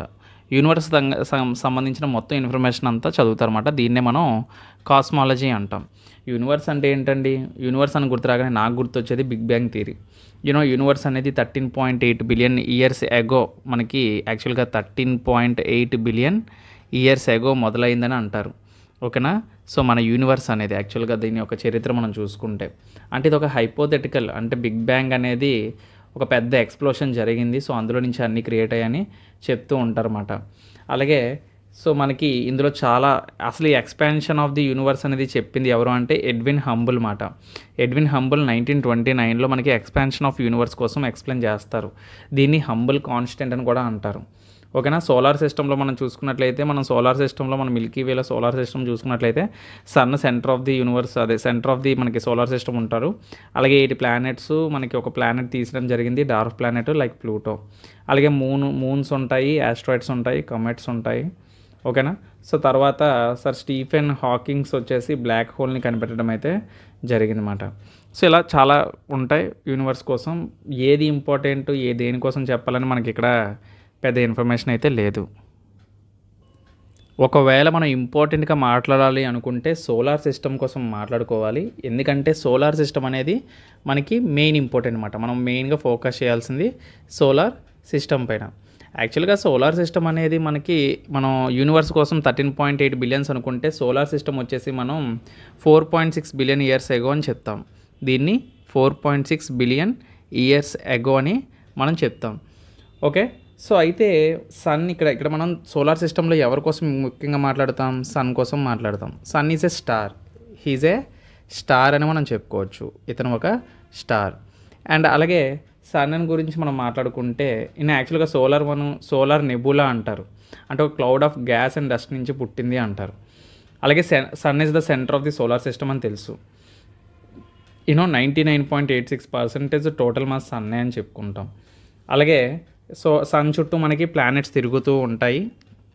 ఓకేనా, సో సన్ తర్వాత వచ్చే నియర్ ప్లానెట్ ఏంటి? మనకి మెర్క్యూరీ కదా. సన్ తర్వాత వచ్చే ప్లానెట్ ఏంటి? మెర్క్యూరీ. మెర్క్యూరీ అనేది సన్కి చాలా క్లోజ్గా ఉంటుంది. అలాగే స్మాలెస్ట్ ప్లానెట్ అని కూడా చెప్పుకోవచ్చు దీన్ని. మెర్క్యూరీని స్మాలెస్ట్ ప్లానెట్ అని చెప్పుకోవచ్చు. అలాగే మెర్క్యూరీ పైన మూన్స్ ఉండవు. ఓకేనా, మూన్స్ లేని గ్రహం ఏది అని అడిగితే మనం మెర్క్యూరీ అని చెప్పచ్చు. అలాగే ఎక్స్ట్రీమ్ టెంపరేచర్ ఉంటుంది, వెరీ హాట్ మాట. ఓకేనా, సో అది అయితే డే టైంలో చాలా హాట్గా ఉంటుంది, నైట్ టైంలో చాలా కోల్డ్గా ఉంటుంది అన్నమాట. నెక్స్ట్ మెర్క్యూరీ తర్వాత ఉండేది ఎవరు? వీనస్. మెర్క్యూరీ తర్వాత ఎవరు? వీనస్. సో వీనస్ కోసం చెప్పాలి అంటే దీన్ని ఎర్త్ యొక్క సిస్టర్ ప్లానెట్ అని పిలుస్తారు. ఎర్త్ యొక్క సిస్టర్ అంటారు, అంటే భూమి యొక్క చెల్లెలు అని అర్థం. ఓకేనా, సోదరి, ఎర్త్ సిస్టర్ ప్లానెట్ అని అంటారు. అంటే ఎందుకు అంటే భూమి యొక్క సైజు, దీని యొక్క సైజు అండ్ మాసు రెండు కూడా సిమిలర్గా ఉంటాయి అన్నమాట. ఓకేనా, సో అండ్ వీనస్ వచ్చేసి హాటెస్ట్ ప్లానెట్ అన్నమాట. ఓకేనా, హాటెస్ట్ ప్లానెట్. అండ్ ఇక్కడ ఎందుకు హాటెస్ట్ ప్లానెట్ అంటే ఈ వీనస్ అట్మాస్ఫియర్లో ఎక్కువగా కార్బన్ డైఆక్సైడ్ ఉంటుంది, అలాగే గ్రీన్ హౌస్ ఎఫెక్ట్ అనేది ఇక్కడ ఎక్కువగా ఉంటుందన్నమాట. సో ఇక్కడ కూడా మనకి మూన్స్ ఉండవు, ఓకేనా, నో మూన్స్, దీని మీద కూడా మనకి మూన్స్ ఉండవు. అలాగే ఈ ఎర్త్ కోసం మాట్లాడితే మీ అందరికీ తెలుసు, earth is the only planet which we live, ఓకేనా. ప్లానెట్ మీద అసలు లైఫ్ అనేది ఉంది అంటే అది మనకి ఎర్త్ మీదే. మనకు ఒక 1 మూన్ ఉంది, దాన్ని మనం లూనా అంటాం, ఓకేనా, దాన్ని మనం లూనా అంటాం. ఇక్కడ మనం అట్మాస్ఫియర్ కోసం మాట్లాడుకుంటే భూమి మీద 78% మనకి నైట్రోజనే ఉంటుంది అట్మాస్ఫియర్లో, మిగతా 21% మనకి ఏముంటుంది, ఆక్సిజన్ ఉంటుంది, 1% కార్బన్ డైఆక్సైడ్ ఉంటుంది, మిగతావి అదర్ గ్యాసెస్ ఉంటాయి, ఓకేనా. సో నేను అందుకే ఎర్త్ కోసం చెప్పట్లేదు. నెక్స్ట్ మనం ఇంకోటి ఇంపార్టెంట్గా చూసుకున్నట్లయితే మార్స్. సో మార్స్ కోసం ఏం చెప్తాం, మాట్లాడితే మార్స్ కోసం అనగానే మీకు అంతా గుర్తొచ్చేది ఏంటి, రెడ్ ప్లానెట్ అంటాం, ఎందుకంటే ఇది రెడ్గా ఉంది కాబట్టి, అంతేనా, మీరు అదే కదా అంటారు, ఓకేనా. సో యాక్చువల్గా ఇది రెడ్గా ఉండడానికి కారణం ఏంటంటే, యాక్చువల్గా ఈ రెడ్గా ఉండడానికి కారణం ఇక్కడ ఐరన్ ఎక్కువగా ఉంటుంది, ఓకేనా, ఐరన్ ఆక్సైడ్ అనేది ఎక్కువగా ఉంటుందన్నమాట, అలాగే కాపర్ కూడా ఉంటుంది. సో యాక్చువల్గా మార్స్లో చూసుకున్నట్లయితే మనకి 2 మూన్స్ ఉంటాయి. మార్స్లో ఎన్ని ఉంటాయి, 2 మూన్స్ అయితే ఉంటాయన్నమాట. ఒక మూన్ వచ్చేసి మనకి ఫోబోస్ అంటారు, ఒక మూన్ ఏమంటారు, ఫోబోస్ అంటారు. ఇంకొక మూన్ వచ్చేసి మనకి డైమోస్ అంటారు, ఇంకో మూన్ వచ్చేసి డైమోస్ అంటారు. అలాగే ఇక్కడ మార్స్లో మనం చూసుకున్నట్లయితే లార్జెస్ట్ వాల్కనోస్ ఉన్నాయని ఇక్కడే చెప్తారు. Largest volcanoes in solar system అంటే మనకి ఫర్ ఎగ్జాంపుల్ ఇక్కడ చూసుకున్నట్లయితే ఒలింపస్ మాన్స్ అంటారు, ఒలింపస్ మాన్స్ అంటారు అన్నమాట, ఓకేనా. ఇది ఒక వాల్కెనో. అలాగే లార్జెస్ట్ క్యానియాన్స్ కూడా ఉన్నాయి అంటారు, వ్యాలెస్ మెరినర్స్ అని చెప్పేసి మార్స్ పైనే ఉంటుందన్నమాట. తర్వాత మిగతా వచ్చేవన్నీ కూడా గ్యాస్ జైంట్స్ అని అంటారు, అంటే అవుటర్ ప్లానెట్స్ అని అంటారు. ఇవన్నీ కూడా inner planets, Mercury, Venus, Earth, Mars, ఈ 4 కూడా ఏంటంటే ఇన్నర్ ప్లానెట్స్ అంటారు. సో ఇప్పుడు నెక్స్ట్ వచ్చేవన్నీ కూడా ఏంటి, అవుటర్ ప్లానెట్స్, ఓకేనా. సో ఫర్ ఎగ్జాంపుల్ నెక్స్ట్ వచ్చే ప్లానెట్ ఏంటి, జూపిటర్ కదా, నెక్స్ట్ వచ్చే ప్లానెట్ ఏంటి, జూపిటర్. సో జూపిటర్ మనం గురించి మాట్లాడుకున్నట్లయితే it is the largest planet అని చెప్పుకోవచ్చు, అందరికీ తెలిసిందే కదా, Jupiter is the largest planet in the solar system అని చెప్పొచ్చు, ఓకేనా. సో అలాగే గ్యాస్ జైంట్ అని కూడా మనం దీన్ని అంటాం. దీనిపైన సుమారుగా 79 మూన్స్ ఉంటాయి, 79 మూన్స్ ఉంటాయి. అందులోని 4 లార్జెస్ట్ మూన్స్ అని కూడా చెప్పొచ్చు. ఇందులో మనకి 4 లార్జెస్ట్ మూన్స్ కూడా ఉంటాయి, ఇంపార్టెంట్వి, ఓకేనా. సో ఫర్ ఎగ్జాంపుల్ చూసుకున్నట్లయితే యూరోపా, గ్యాన్మేదా, ఓకేనా, కెలిస్టో ఇలా మాట, ఓకేనా, కెలిస్టో ఇలాగా ఉంటాయన్నమాట. సో ఈ విధంగా చెప్పుకోవచ్చు. తర్వాత సాటర్న్లో మనం చూసుకున్నట్లయితే సాటర్న్కి ఒక రింగ్ సిస్టమ్ ఉంటుంది, సాటర్న్కి ఒక సాటర్న్. సో సాటర్న్ మనం చూసినట్లయితే సాటర్న్కి ఒక 83 మూన్స్ ఉంటాయి. ఇందులో మనం చెప్పుకోదగ్గ ఫేవరెట్ మూన్ ఏంటి, టైటన్ అనేది ఫేవరెట్ మూన్ అన్నమాట, అంటే ఫేవరెట్ ఏం కాదు, లార్జెస్ట్ అని అర్థం, ఓకేనా. ఇది లార్జెస్ట్ అని చెప్పుకోవచ్చు టైటన్ మూన్ అనేది, ఓకేనా. సో తర్వాత యురేనస్ అనేది చాలా దూరంలో ఉంటుంది మనకి, అక్కడ 27 మూన్స్ అయితే ఉంటాయి. నెప్ట్యూన్ అనేది ఇంకా దూరంగా ఉంటుంది, సన్కి చాలా దూరంగా ఉంటుంది, 14 మూన్స్ ఉంటాయి, ఓకేనా. ట్రిటాన్ అనేది ఒక లార్జెస్ట్ మూన్ అని చెప్పుకోవచ్చు అందులో. సో ఆ విధంగా, సో ఈ విధంగా ప్లానెట్స్ కోసం అయితే ఇంపార్టెంట్గా మనం మాట్లాడుకోవాలి సోలార్ సిస్టమ్ విషయానికి వచ్చేసరికి. సో నెక్స్ట్ క్వశ్చన్ మనం చూసినట్లయితే, సో ఏమడుగుతున్నాడండి, the battle of Plassey was fought in which year అని అడుగుతున్నాడు. సో ఏ సంవత్సరంలో బ్యాటిల్ ఆఫ్ ప్లాసీ యుద్ధం అనేది ఏ సంవత్సరంలో జరిగిందని చెప్పేసి అడుగుతున్నాడు అన్నమాట ఇక్కడ. సో ఇక్కడ మనకి ఎంత ఇంపార్టెంట్ అంటే బ్యాటిల్ ఆఫ్ ప్లాసీ భారతదేశంలో మొట్టమొదటి యుద్ధం బ్రిటిష్ వాళ్ళకి వ్యతిరేకంగా జరిగింది అంటే అది బ్యాటిల్ ఆఫ్ ప్లాసీ అనే మనం చెప్పుకోవచ్చు. ఈ వార్ అనేది మనకి ఎప్పుడు జరిగిందో మనం చూద్దాం. సో యాక్చువల్గా కంప్లీట్ ఇన్ఫర్మేషన్ చూద్దాం. సో మీ అందరికీ తెలుసు, ఇప్పుడు నేను కంప్లీట్ ఇన్ఫర్మేషన్ చెప్పాలంటే ఈ రోజు కూడా గడవదు, ఎందుకంటే మోడర్న్ హిస్టరీ అనేది అంత పెద్దది. కాకపోతే సింపుల్గా మీకు చెప్తాను చూడండి. బ్రిటిష్ వాళ్ళు స్పైసెస్ అని చెప్పేసి సీ రూట్ పోర్చుగీస్లోని వాస్కో డగామా 1498లో మనకి మే 1498లో మనకి ఇండియాకి రావడం జరుగుతుంది. అసలు వాస్కో డిగామా కూడా కనిపెట్టాడు. అక్కడ మడగాస్కర్ దగ్గరికి వస్తే ఒక అరబ్ మర్చెంట్ అనేవాడు తగులుతాడు. వాడికి 2 పీకి నువ్వు చెప్తావా లేదంటే చేస్తావా ఇండియాకి దారంటే వాడు చెప్తాడు. కాకపోతే క్రెడిట్ మొత్తం వాస్కో డగామాకి వెళ్ళిపోతుంది. ఆ టైంలో టెక్నాలజీ ఏం లేదు. అప్పటికి కేరళలో సెటిల్ అయిన మప్లా అని పిలుస్తారు అరబ్బుల్ని. ఆ మప్లా అనే అరబ్బులే మనకి ఈ బ్యాటిల్ ఈ మన యొక్క ఇండియాకి ట్రేడ్ రూట్ చేసేవారు అన్నమాట. అసలు ట్రేడింగ్ రూట్స్ అనేవి ఎవరు ఎక్కువగా చేసేవారు అంటే అరబ్బులు చేసేవారు. అయితే ఒకరోజు వాస్కో డగామాకి వాళ్ళు కనిపించడం వల్ల సో ఇతను ఇండియా నుంచి అటువైపు ఇటువైపు తిరుగుతూ పడవల్లో బాగా ఆరితేరిన వాళ్ళు అరబ్బులు. ఒక్క వాస్కో ఈ పోర్చుగీస్ వాళ్ళు, డచ్ వాళ్ళు వీళ్ళు ఒక్కలే కాదు పడవల్లో ఆరితేరిన వాళ్ళు. అప్పుడులో అరబ్బులు కూడా ట్రేడింగ్ చేసిన వాళ్ళే. అంతెందుకు మన భారతదేశానికి కూడా ట్రేడింగ్లు అయి తెలుసు. ఈవెన్ మనకి సముద్రగుప్తుడు అని చెప్పేసి మీరు వినే ఉంటారు. కుమారగుప్తుని మనం సముద్రగుప్తుడు అంటాం కదా. సో ఆయన కూడా పడవల మీద ప్రయాణించిన వ్యక్తే, సముద్రాల మీద ప్రయాణించిన వ్యక్తే. సో ఇక్కడ మ్యాటర్ ఏంటంటే సో క్రెడిట్ మొత్తం వాస్కో డిగామాకి వెళ్ళింది. సో అక్కడి నుంచి ఏంటి మిగిలిన వాళ్ళందరూ కూడా అదే రూట్ని ఫాలో అవ్వడం అయితే జరిగింది. సో ఆ రూట్ ద్వారా వచ్చిన బ్రిటిష్ వాళ్ళకి ఇండియా అనేది ఒక బంగారు బాతుగుడ్లా తయారైంది. సో ఇక్కడ ₹10 కొనుక్కొని వాళ్ళ దేశంలో ₹10కి అమ్ముతున్నారు అంటే చూడండి ఎంత లాభమో. సో దాన్ని బట్టి ఏమైంది అంటే ఫస్ట్ ఆఫ్ ఆల్ వాళ్ళు ఏం థింక్ చేశారంటే వచ్చి బిజినెస్ పెట్టాలంటే ఇక్కడ రాజులు ఉంటారు, వీళ్ళకి ప్రజాపాలన మీద పెద్ద ఇంట్రెస్ట్ లేదు, వీళ్ళు వాళ్ళ స్వార్థం కోసం ఆలోచిస్తారని చెప్పేసి రాజులకి మందు, అమ్మాయిలు, ప్రతిదీ వాళ్ళకి ఏది కావాలంటే అది సుఖం, ఇంకా సుఖాన్ని అలవాటు చేస్తారన్నమాట. సో దెబ్బకి వాళ్ళు కూడా పొంగిపోయి వాళ్ళు కూడా ఇంకా ఎడిక్ట్ అయిపోయి అలవాట్లకి జహాంగీరు ఇలాంటి వాళ్ళందరూ కూడా ఫరూక్సియారు వీళ్ళందరూ కూడా ట్యాక్స్లు లేకుండా వీళ్ళకి ఫ్రీగా కంపెనీలు పెట్టుకోండి, మీరు ఫోర్ట్స్ కట్టేసుకోండి అని చెప్పేసి వీళ్ళకి సూరత్లోని, మద్రాసులోని, బెంగాల్లోని కొన్ని ప్లేసులు ఇచ్చేస్తారు. 3 ప్లేసులు ఇచ్చేస్తారు. ఓకేనా, సూరత్లోని, ముంబై ప్రెసిడెన్సీ, మద్రాస్ ప్రెసిడెన్సీ, అలాగే బెంగాల్ ప్రెసిడెన్సీ. సో ఇలా 3 ఇచ్చేస్తారన్నమాట. ఇచ్చేసిన తర్వాత బ్రిటిష్ వాళ్ళు ఇంకా ట్యాక్స్ లేదని తెలిసి ఇంకా మొత్తం పిండేస్తున్నారన్నమాట. సో ఆ టైంలోనే 1756 టైంలోని 57 టైంలోని మనకి ఈ సిరాజుద్దౌలా ఇతను ఎవరు అంటే ఒక బెంగాల్ యొక్క నవాబు. సో అప్పుడు ఒక్కొక్క ప్లేస్కి నవాబులు ఉండేవారన్నమాట. సో ఆ ప్లేస్లో ఒక నవాబు అన్నమాట.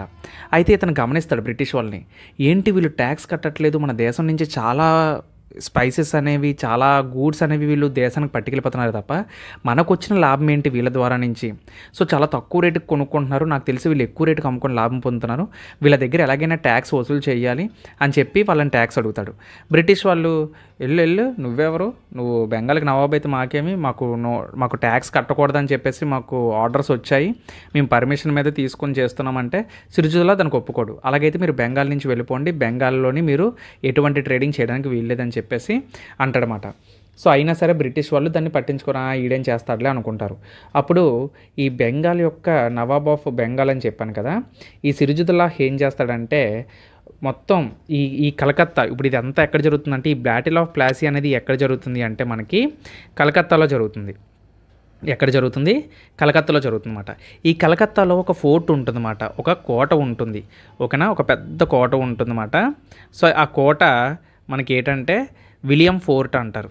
దీన్నే ఏమని పిలుస్తారు? విలియం ఫోర్ట్ అని పిలుస్తారన్నమాట. ఈ విలియం ఫోర్ట్ పైన అటాక్ చేస్తాడనమాట. సో అలాగే ఈ సిరాజుద్దౌలా చేసే ఒక పని అయితే బాగోదండి, చాలా దారుణంగా అటాక్ చేస్తాడనమాట. యాక్చువల్గా ఈ అటాక్ చేసిన వ్యక్తి మీ అందరికీ ఏమని తెలుసు అంటే బ్యాటిల్ ఆఫ్ ప్లాసీ ఎవరెవరి మధ్యన జరుగుతుందో ఒకసారి చూడండి, ఒకసారి మాట్లాడుకుందాం. ఇది British east India company, BEIC అని రాస్తాను. అలాగే ఇంకెవరి మధ్య జరిగింది? నవాబ్ ఆఫ్ బెంగాల్. ఓకేనా. సో ఈ బ్రిటిష్ ఈస్ట్ ఇండియా కంపెనీ యొక్క లీడర్షిప్ ఎవరు తీసుకున్నారంటే రాబర్ట్ క్లైవ్. యాక్చువల్గా అప్పటి వరకు రాబర్ట్ క్లైవ్ ఎవరికి తెలీదు. ఈ రాబర్ట్ క్లైవ్ కూడా ఎలా వచ్చాడో నేను చెప్తాను చూడండి. ఈ రాబర్ట్ క్లైవ్ కూడా ఈ నవాబ్ ఆఫ్ బెంగాల్ తోటి, అసలు నవాబ్ ఆఫ్ బెంగాల్కి రాబర్ట్ క్లైవ్ ఒక సాధారణంగా వచ్చాడు, ఒక సోల్జర్ అతను. ఓకేనా. అలాంటిది సిరాజుద్దౌలా ఈ టైంలోనే రాబర్ట్ క్లైవ్ చాలా తెలివిగా నడుచుకొని తప్పించుకుంటాడనమాట. తప్పించుకొని ఒక ఆర్మీని సిద్ధం చేస్తారు. సో ఆ టైంలో ఇంకా వేరే దారి లేకుండా రాబర్ట్ క్లైవ్ని అందరూ ఫాలో అవుతారు. సో అక్కడి నుంచి బాగా పాపులర్ అయ్యాడనమాట. ఈ నవాబ్ ఆఫ్ బెంగాల్కి ఫ్రెంచ్ వాళ్ళు కొంచెం హెల్ప్ చేస్తారు, కానీ గట్టిగా చేయరు, హెల్ప్ చేస్తారు అంతే, పేరుకి కొంచెం సపోర్ట్ ఇస్తారన్నమాట. కాకపోతే ఫ్రెంచ్ వాళ్ళు ఏంటంటే ఎక్కువ సపోర్ట్ ఇవ్వరు. సో దానివల్ల ఏంటంటే ఈ వార్లో అనేది నవాబ్ ఆఫ్ బెంగాల్ వీక్గానే ఉన్నాడని చెప్పుకోవచ్చు. ఈ నవాబ్ ఆఫ్ బెంగాల్ ఎవరని చెప్పాను నేను? సిరాజ్ ఉద్దౌలా అని చెప్పాను కదా, అతని పేరే అది మాట. ఓకేనా, అతని పేరు అది. సో ఓకేనా, నవాబ్ ఆఫ్ బెంగాల్ ఎవరు? సిరాజ్ ఉద్ దౌలా అంటారు. ఓకేనా, దౌలా. ఓకేనా, ఈ సిరాజ్ ఉద్ దౌలాకి ఒక కమాండర్ ఉంటాడు, వీడే కట్టప్ప అని చెప్పచ్చు. మీరు సింపుల్గా కట్టప్ప అని గుర్తుపెట్టుకోండి వీడిని. ఎందుకు కట్టప్ప అన్నానంటే ఈ వీడి వల్లే యాక్చువల్గా యుద్ధం ఓడిపోతాడు అనమాట. వాడి పేరే మిర్జాఫర్. వాడి పేరు ఏంటి? మిర్జాఫర్. ఈ మిర్జాఫర్ ఏం చేస్తాడంటే కట్టప్ప వెన్నుపోటు పొడిచినట్లు సిరాజుద్దౌలాని వెన్నుపోటు పొడుస్తారు. ఇదంతా ఎప్పుడు జరుగుతుందంటే మనకి 23 జూన్ జరుగుతుంది. 23 జూను 1757. నీ లైఫ్లో మర్చిపోకూడదు ఈ డేట్ నువ్వు. ఓకేనా, 23 జూను 1757, 1757 23 జూన్న మనకి బ్యాటిల్ ఆఫ్ ప్లాసీ అనేది జరుగుతుందన్నమాట. ఎవరెవరికి మధ్య కంటే బ్రిటిష్ ఈస్ట్ ఇండియా కంపెనీ వాళ్ళకి, అలాగే నవాబ్ ఆఫ్ బెంగాల్ సిరాజుద్దౌలాకి జరుగుతుందన్నమాట. సిరాజుద్దౌలా యొక్క మిర్జాఫరే మొత్తం కమాండర్ అన్నమాట, ఆర్మీ యొక్క కమాండర్ అని మనం చెప్పుకోవచ్చు. అయితే ఇక్కడ మనం ప్లేస్ కోసం మాట్లాడదాం. సో ఇప్పుడు మ్యాటర్ వచ్చేసి జరిగింది కదా, యాక్చువల్గా మనకి బాగానే ఉంది. సో ఈ ప్లాసీ అంటే ఎందుకు, ఈ ప్లాసీ పేరు ఎలా వచ్చిందో మీకు చెప్తాను చూడండి. ప్లాసీ నేమ్ ఎలా వచ్చింది అంటే యాక్చువల్గా ఇది పలాష్ అనే చోటు నుంచి మనకి జరిగింది అన్నమాట. యాక్చువల్గా పలాషీ అంటారు. ఓకేనా, పేరు వచ్చేసి పలాషీ. ఓకేనా, పలాషీ అంటారు. యాక్చువల్గా ప్లాసీ కాదు అది, దాని పేరు వచ్చేసి పలాషీ. పలాషీ అన్న ప్లాసీ అన్న ఒకటే మాట. ఓకేనా, సో ఇది ఒక టౌన్ మాట. ఓకేనా, భగీరథి రివర్ పక్కన మనకి ఒక పలాషీ అనే టౌన్ ఉంటుంది మాట. ఓకేనా, సో ఇది ఈ పలాషీ పక్కన ఇంకొక రివర్ ఉంటుంది. అంటే బ్యాటిల్ జరిగిన పక్కన రివర్ ఏంటంటే ఈ పలాషీ అనేది మనకి హూగ్లీ రివర్ పక్కన ఉంటుంది అన్నమాట. ఇది ఎక్కడ ఉంటుంది? హూగ్లీ. సో చాలా ఇంపార్టెంట్ అన్నమాట. ఇలా కూడా అడగొచ్చు, ఏ రివర్ పక్కన జరిగింది, ఏ రివర్ ఉంది? హూగ్లీ రివర్ అన్నమాట.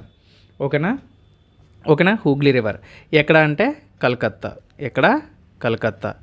సో ఇది ఇన్ఫర్మేషన్, ప్లేస్ యొక్క ఇన్ఫర్మేషన్ అన్నమాట. సో వెస్ట్ బెంగాల్ నుంచి చూసుకున్నట్లయితే అదేంటి ముర్షిదాబాద్ అంటారు. ముర్షిదాబాద్ వెస్ట్ బెంగాల్ నుంచి దగ్గరలో ఉంటుందన్నమాట. సో ఇలా చూసుకుంటే ప్లేస్ అనేది ఈ విధంగా ఉంది. అయితే ఏం జరిగిందో చూద్దాం. సో నేను సిరాజుద్దౌలా తప్పు చేశాడని చెప్పాను కదా, తప్పు అంటే తప్పేం కాదు. సో బట్ కోపంలో చేశాడు. బ్లాక్ హోల్ ఆఫ్ కలకత్తా అంటారు. సో దాన్ని ఏమంటారంటే black hole of Calcutta. So ఇక్కడ చూస్తున్నారు కదా, సో దీన్నే బ్లాక్ హోల్ ట్రాజడీ అంటారు. దీన్ని ఏమంటారు? Black hole tragedy. సో ఏం జరిగిందంటే ఈ సిరాజుద్దౌలా ఉంటారు కదా, సో ఇతను వెళ్ళి దీన్నే బ్లాక్ హోల్ ఆఫ్ కలకత్తా అని కూడా అంటారు. ఓకేనా, బ్లాక్ హోల్ ఆఫ్ కల్కత్తా అంటారు యాక్చువల్గా, కల్కత్తా. సో ఏం జరుగుతుందంటే ఒక రూమ్లో అండి ఎంతమందిని అంటే సుమారుగా 146 ప్రిజనర్స్ని బంధించేస్తారు. 146 ఎవరు? వీళ్ళందరూ కూడా బ్రిటిషర్స్ మాట. ఓకేనా, వాళ్ళ తాలూకా పిల్లలు, ఆడవాళ్ళు, ఓకేనా, మగవాళ్ళు, వీళ్ళందరూ కూడా 146 బ్రిటిషర్స్ని ప్రిజనర్స్గా పెట్టేస్తారన్నమాట. ఓకేనా, ఇంప్రిజనర్ చేసేస్తారు. ఓకేనా, ప్రిజనర్స్ బంధించేస్తారు. 146 మందిని బంధించేస్తారన్నమాట. యాక్చువల్గా ఏం జరుగుతుందంటే ఆ రోజు, సో ఈ యొక్క కోట గోడలు చూసుకున్నట్లయితే ఇది సుమారుగా మనకి 14 అడుగులు ఉంటుందన్నమాట. అంటే 18 అడుగులు ఉంటుంది. 14/18 అంటారు యాక్చువల్గా. ఓకేనా, ఇది యాక్చువల్గా ఎంత ఉంటుందంటే 14/18 ఫీట్ అని మనం చెప్పుకోవచ్చు. 18 అడుగులు ఉంటుంది. ఓకేనా, సో ఇంత 18 అడుగులు 14/18 ఫీట్ యొక్క రూమ్లో చూడండి, 14/18 ఫీట్ గల రూమ్లోని 146 మందిని కుక్కారంటే అందులో ఉండే జనాల పరిస్థితి ఒకసారి ఆలోచించండి. ఓకేనా, అంటే నేను జాలిపడమని చెప్పట్లేదు, బ్రిటిషర్స్ కూడా తప్పు చేశారు, వాళ్ళు ఆక్యుపై చేసుకున్నారు, వాళ్ళు తప్పులు చేశారని చెప్తున్నాను. కానీ ఆడవాళ్ళు, మగవాళ్ళు మొత్తం 14-18 ఫీట్ ఉన్న రూమ్లోని ఒక చిన్న గది, చాలా చిన్న గది. సో ఫోటోలో మీకు ఇలా కనిపిస్తుంది కానీ ఇంకా చిన్న గది. 146 మంది ఒకే దగ్గర అంటే ఎలా అండి? ఆక్సిజన్ అందదు కదా. సో అది మాట. ఇది ఎప్పుడు జరిగింది అంటే ఇది మనకు వచ్చేసి ఒక నైట్ 20 జూన్ 1756లో జరిగింది మాట ఇది. ఓకేనా, యుద్ధం అప్పటికి ఇంకా స్టార్ట్ అవ్వలేదు. 20 జూన్ 1756న మనకి ఈ యొక్క బ్లాక్ ట్రాజడీ అంటారు. అయితే ఎందుకు ట్రాజడీ అయ్యిందంటే ఈ 146 మందిలోని ఈ 146 మందిలో సుమారుగా 123 మంది చచ్చిపోయారు. చూడండి, 127 మంది చచ్చిపోయారు. అంటే అక్కడ గాలి ఆడక, ఆ వేడికి ఆ గాలి తట్టుకోలేక, ఆక్సిజన్ అందక ఉక్కిరి బిక్కిరైపోయి 123 మంది చచ్చిపోయారు మొత్తం. ఓకేనా? 123 మంది చచ్చిపోవడం అయితే జరిగింది అందులో. అర్థమైందా? సో అది మాట. అంటే దీన్ని బట్టి మీకు అర్థమైంది ఏంటి? సో ఇది ఒక ఇంగ్లాండ్లోనే, బ్రిటిష్ వాళ్ళలోనే ఒక మోస్ట్ ట్రాజడీ అని చెప్పేసి మనం చెప్పుకోవచ్చు అన్నమాట. ఓకేనా? సో అయితే అక్కడ వన్ ఆఫ్ ద ప్రిజనర్ కొంతమంది బయటపడ్డారు చూసారా, అందులోని జాన్ జెఫేనియా హోల్వెల్ అని చెప్పి ఒక వ్యక్తి ఉంటాడు, బ్రిటిష్ ప్రిజనర్. అతను చెప్తాడన్నమాట ఇది అంతా. సో ఫోర్ట్ విలియం పడిపోయిన తర్వాత మేము బతకడం చాలా కష్టమైపోయింది, ఇండియన్ సిపాయిస్ వచ్చి మమ్మల్ని ఇలా టార్చర్ చేశారు, సో గాలి అందక ఇంతమంది చచ్చిపోయారని చెప్పేసి అతను చెప్పిన మాటల్లో మనకి స్టోరీ అయితే హిస్టరీ అంతా నడుస్తుందన్నమాట. సో తర్వాత అందులో నుంచి మనకి బయటన పడినవాడే రాబర్ట్ క్లైవ్ అన్నమాట. సో రాబర్ట్ క్లైవ్ అనేవాడు బయటపడి బ్రిటిష్ వాళ్ళతో కాంటాక్ట్ అయ్యి, సో అక్కడి నుంచి వేరే ఆర్మీని తయారు చేసుకొని, సో అప్పుడు బ్యాటిల్ ఆఫ్ ప్లాసీకి యుద్ధానికి వస్తాడనమాట. ఓకేనా? సో బ్రిటిష్ వాళ్ళ రియాక్షన్ ఈ విధంగా ఉంటుంది. సో అప్పుడు లెఫ్టినెంట్ కొలనల్ కింద రాబర్ట్ క్లైవ్ వచ్చి, సో అక్కడి నుంచి మనకి రాబర్ట్ క్లైవ్ బ్యాటిల్ ఆఫ్ ప్లాసీలోని పార్టిసిపేట్ చేయడం అయితే జరుగుతుంది. ఈ బ్యాటిల్ ఆఫ్ ప్లాసీలో గెలిచిన తర్వాత రాబర్ట్ క్లైవ్ చాలా పెద్ద రిచ్ అయిపోతాడు. సో ఈవెన్ ఇప్పుడు మనకి కలకత్తాలో మీరు చూసినట్లయితే సెయింట్ జాన్స్ చర్చ్ దగ్గర బ్లాక్ హోల్ మెమోరియల్ అని చెప్పి ఒక స్తూపం కూడా ఉంటుంది, ఒక పెద్ద స్తంభం కూడా ఉంటుంది. కావాలంటే మీరు చూడండి గూగుల్లో. ఓకేనా? Black hole memorial Saint John church అని కొడితే కలకత్తాలోనే మీకు ఇప్పటికీ ఉంటుందన్నమాట. అది అంటే వాళ్ళకి గుర్తుగా మెమోరియల్గా దాన్ని కట్టించడం అయితే జరిగిందన్నమాట. ఓకేనా? సో ఇది బ్లాక్ హోల్ యొక్క ట్రాజడీ. ఇంకా యుద్ధాన్ని విషయానికి వచ్చినట్లయితే ఇక్కడ ఎవరైతే మిర్జాఫర్ ఉన్నాడు కదా, ఈ మిర్జాఫర్ ఏం చేస్తాడంటే ఈ యొక్క సిర్జుదుల్లాహ్ని బిట్రే చేస్తాడు. ఓకేనా? బిట్రే అంటే మోసం అని అర్థం. ఓకేనా? మోసం చేస్తాడు. ఎందుకు అంటే బ్రిటిష్ వాళ్ళు ఎప్పుడు కూడా డైరెక్ట్గా కొట్టుకోవడానికి రెడీగా ఉండరు. మన వాళ్ళు అంటే రారా కొట్టేసుకుందాం అంటే కొట్టేసుకుందాం అని అనుకోరు. వాళ్ళు ఎప్పుడు కూడా ఏంటంటే చేతులకు అంటకుండా పని అయిపోవాలి, చేతులకు రక్తం అంటుకోకుండా పని అయిపోవాలి అంటారు చూసారా. సో ఆ టైప్ మాట. సో అందుకని వాళ్ళలో వాళ్ళకే గొడవలు పెట్టడం, డివైడ్ అండ్ రూల్ పాలసీ ఇలాంటివన్నీ చూస్తూ ఉంటాం బ్రిటిష్ వాళ్ళ దగ్గర. సో మిర్జాఫర్తో కలిపి నువ్వు వాడిని చంపేస్తే కానీ, వాడిని మోసం చేస్తే నిన్ను నెక్స్ట్ నవాబు అంటే బెంగాల్కి నిన్ను నవాబు చేస్తామని చెప్తారన్నమాట. సో ఆ తర్వాత బ్యాటిల్ ఆఫ్ ప్లాసీ తర్వాత నవాబు ఎవరు అవుతారంటే మిర్జాఫరే అవుతాడు బెంగాల్కి నవాబు.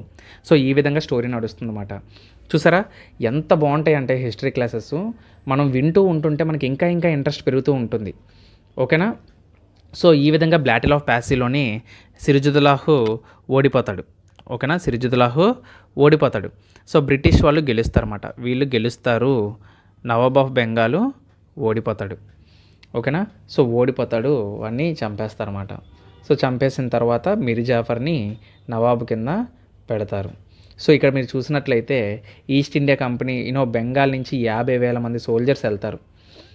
అసలు బ్రిటిష్ ఈస్ట్ ఇండియా కంపెనీ అయితే జస్ట్ ఒక 750 మెంబర్ బ్రిటిష్ సోల్జర్స్, 2,100 మంది సిపాయిలు, ఇండియన్ సిపాయిలే ఉంటారు. మన వాళ్ళే ఉంటారు అందులో సగం మంది.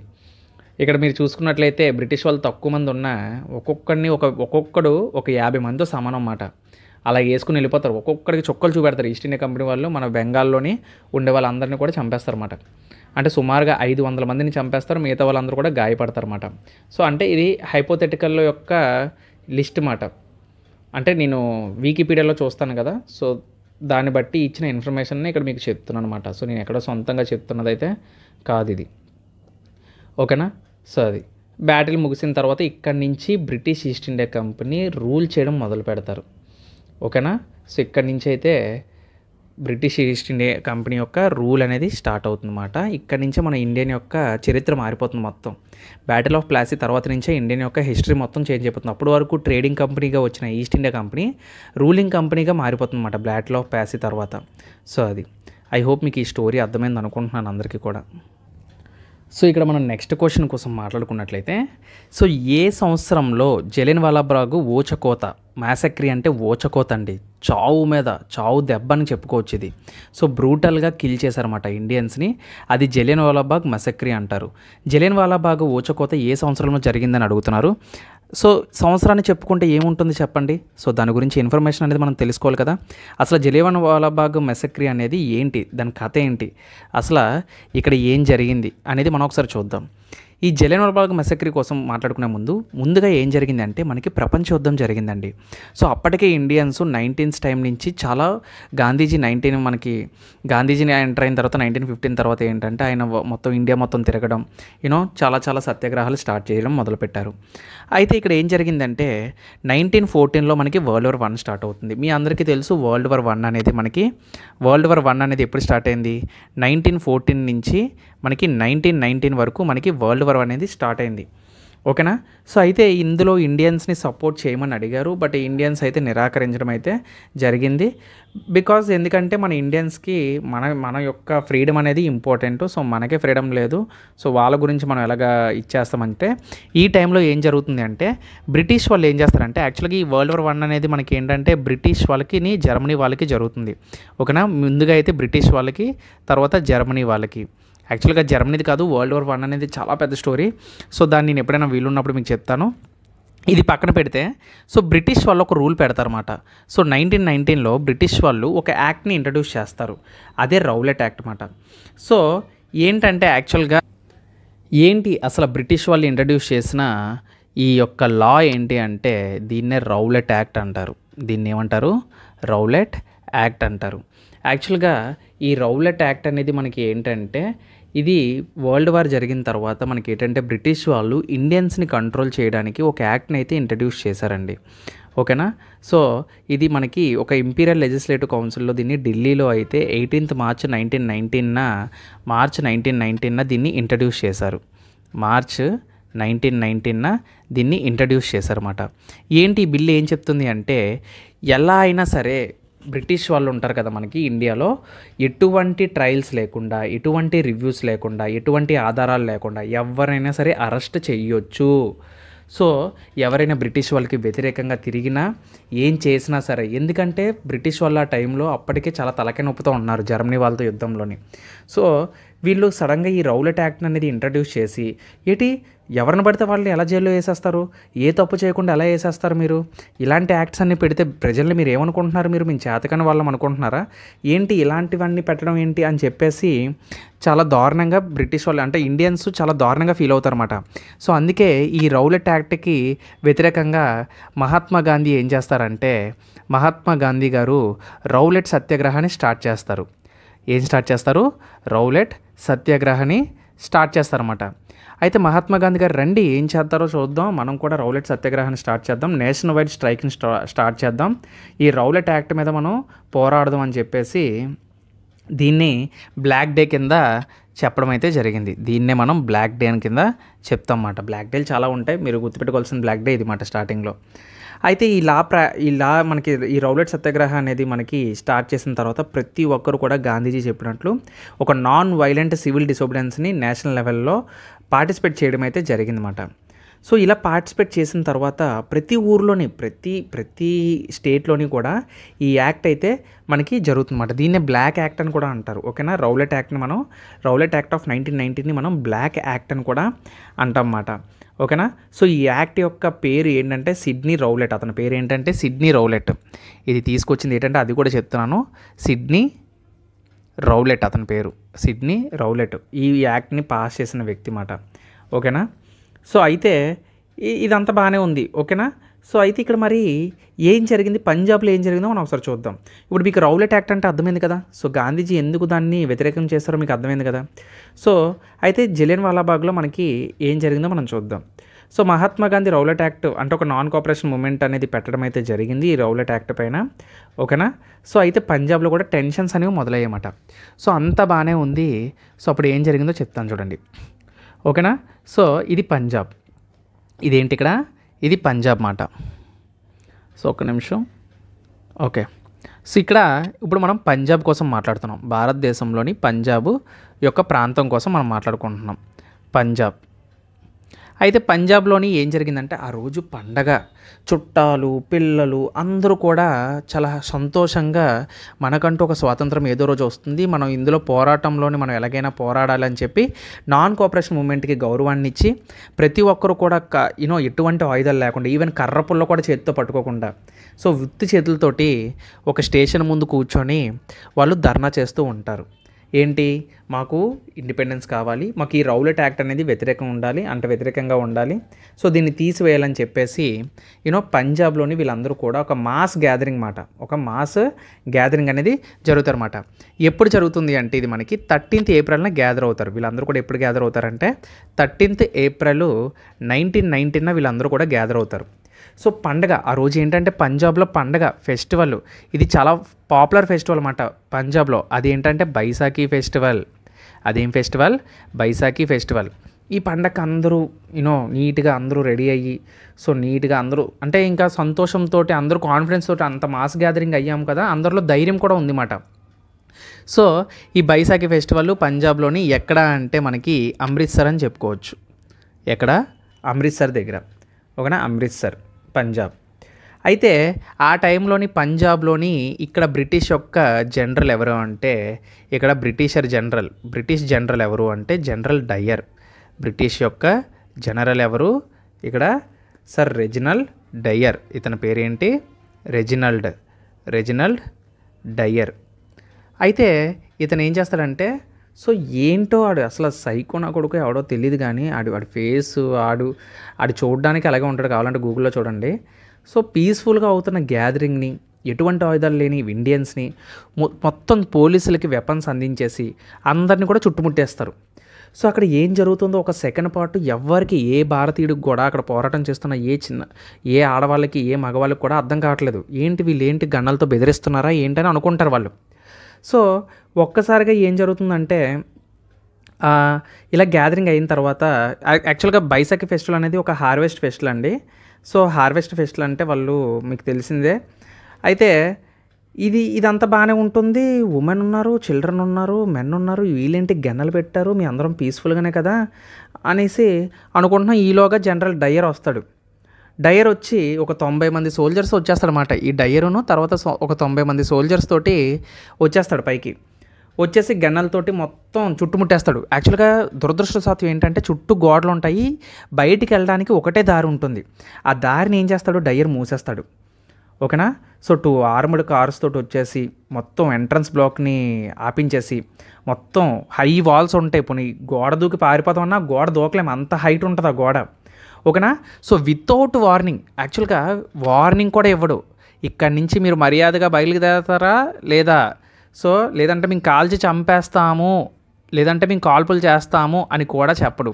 వితౌట్ వార్నింగ్ డయ్యర్ అనేవాడు ఆర్డర్ ఇస్తాడనమాట. Open fire without warning open fire అనేది చేస్తాడు జనాల మీద.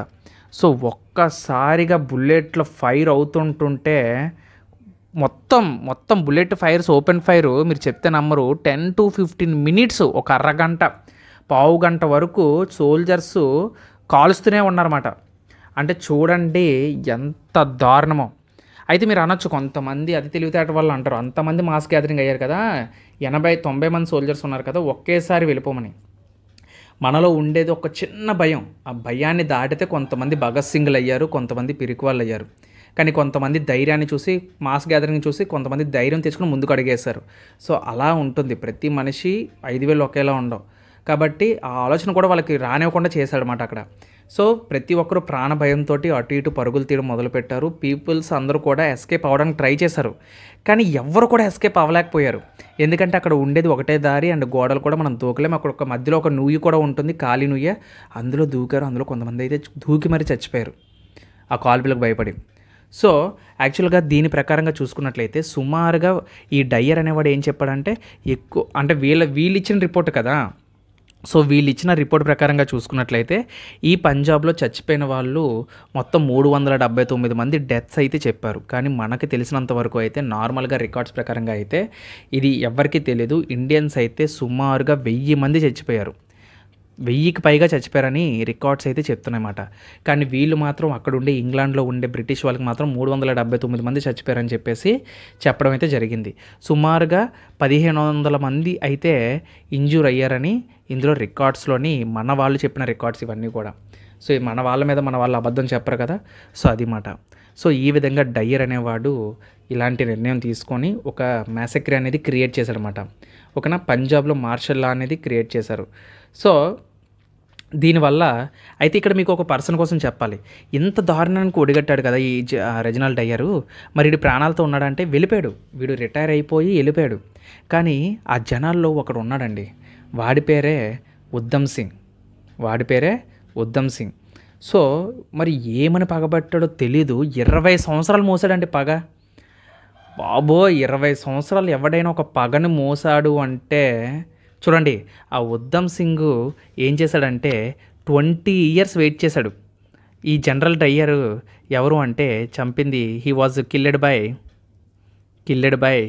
ఉద్ధమ్ సింగ్. ఎవరు? ఉద్ధమ్ సింగ్. మరి ఇక్కడ కేజీఎఫ్ మ్యూజిక్ పెట్టాలి, ట్యాన్ ట్యాన్ ట్యాన్ ట్యాన్ అని అలాగ ఉంటుంది అన్నమాట. అంటే గూస్ బంప్స్ వస్తాయి అతను చేసిన చూస్తే. డైరెక్టర్గా బ్రిటిష్ కౌన్సిల్లోకి వెళ్ళి 20 ఇయర్స్ తర్వాత లండన్కి వెళ్ళి రెజినాల్డ్ ఈ మైకిల్ ఓ డ్వేయర్ అంటే ఆర్డర్ ఇచ్చిన వాడు ఉంటాడు కదా, ఆర్డర్ పాస్ చేసిన వాడు ఉంటాడు కదా, ఈ మైకిల్ డ్వేయర్ అనేవాడు అసలు యాక్చువల్గా చెప్పాలి అంటే ఈ మైకిల్ డ్వేయరే కదా మనకి. సో ఈ మైకెల్ ఓ డయ్యర్ మాట, ఓ డయ్యర్ వీడిని ఉద్ధమ్ సింగ్ చంపేస్తాడనమాట డైరెక్టర్గా. Lieutenant governor of Punjab.